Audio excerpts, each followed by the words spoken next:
Here I am starting the very first video of 2020. And I had this anime under my radar. Didn't know much about it. I didn't really look at synopsis. I just looked at the picture. And I said, you know what? This one's going places. I'm not saying as in it's going to be like everyone's top 10 calendar or anything like that. I mean as in it's going to be something that's really good and rich in when it comes to the adventure and storytelling. I'm talking about Somali and the Forest Spirits. This definitely has one of those Studio Ghibli vibes to it, where there's this mystery, the adventure, the world, and the atmosphere and the settings of the show comes to life. Just looking at the forests, the towns, and even the montages that goes on within this first episode, I was completely amazed by it all. The music went well with the atmosphere, with the tone and settings that was going on within the show. When things are happy, when they're doing a joyous adventure, you hear that music, you feel it as well as you look at it. And then when the child, some Somali, is looking at all the kids holding their parents' hand, you see the tone, you can feel it as the music is a bit, not too sad, but more like, they want, I don't know, is it he or she, they want a stronger bond. Now, I'm all over the place because how I'm amazed with this. I told myself I need more anime to review for this season of winter 2020. But however, there's not much really I'm planning to review, so I said I need to start watching everything and deciding whether or not I'm going to review it. And this one I'm definitely going to review. Now this is going to be an episodic at first, an episodic kind of show. But down the line, I can guarantee you that it's going to have, near the end game, it's going to have that very bittersweet kind of plot that's going to happen just by my own intuition. And I can't wait to see it happen. So for now, let's enjoy the beautiful ride that is Somali and the Forest Spirit. It starts off with this kind of alternate world where it's ruled by monsters. Apparently, as humans do, we discriminate against things are all different. Well, us humans, we have humans with different color skins, and we speak different languages. But on the other side, there are monsters, and they come in all kinds of shapes and sizes. However, I'm guessing they all speak the same kind of language, and they all share the same kind of culture. So because of that, the monsters seem to be more at peace with each other compared to the humans, where if the world was just humans, they'll just be at war with each other. Where with the monsters, they're more at peace with each other.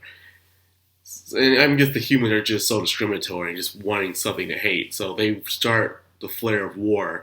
However, they lost to the point where most humans were kept as pets or they were eaten by monsters.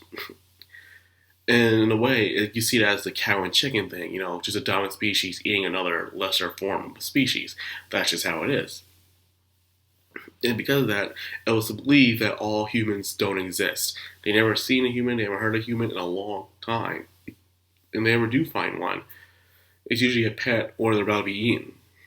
Now, when it comes to the guardian, the golem, golems only really protect the forest. They don't intervene with the food chain, they just make sure the forest is protected from outside forces. Now, that being said, I thought its only purpose was that only until I met a child who had a chain around their neck. Somali. I'm guessing they were abandoned, they ran away. We don't know much of it, but I guess we don't have to. That can be left for us to figure out ourselves unless they tell us. But I like for them to keep it that way. So he decided to go on an adventure, to go on, to look for Somalia a home to go to, a place of humans. However, it's going to be, as fun as it's going to be, it's going to be dangerous as well. As you can clearly see in this episode, the monsters love the taste of humans. They're very delicious. A delicacy. But you know that they're very weird? You can already tell just by Somali following the cat. This kid seriously gets easily distracted. Just following the cat. Even the cat itself was about to eat the kid if it found out it was human. Now, However, the giant is there, the golem, and it can detect its behavior. I thought it had some type of sensory, and the golem itself is pretty cool. Despite it being a set of emotionless creature, I'm guessing later on down the line it's going to have some form of emotion. It will imitate some kind of near automata kind of thing, where it's not supposed to feel anything, but it will gain some sort of human adaptation feeling in this humanless world. Because of that, Somali has to wear a minotaur disguise, just a little hood over it with horns. It looks very adorable. And as it gets discovered, who knows about what happened. So I'm guessing the giant prefers to live. I keep saying giant. It's a golem. It's a golem. The golem prefers to live outside, but where there's no monsters around. Things seem peaceful with the monsters. I'm pretty sure they get their own shenanigans of cons and little fights here and there, but other than that, it seems nice. It's almost as if a world without humans would be a very peaceful world. Who knows? It's a sad feeling that our own erasure from existence will cause world peace. It will be very, very hilarious. But I can't argue that when you really think about it.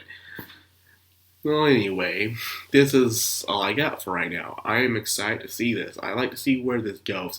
I know it's going to be episodic for a while, because that's how these kind of shows work out. But sooner or later down the line, it's going to go somewhere. I guarantee it. Man, I just call it a feeling. So anyway, that's all I got for this. I enjoyed it very much, and I can't wait to see what happens next. And if you are excited for winter 2020, like, comment, subscribe, and of course, hit that bell icon. This has been the Madcrownxox on Anime, signing out.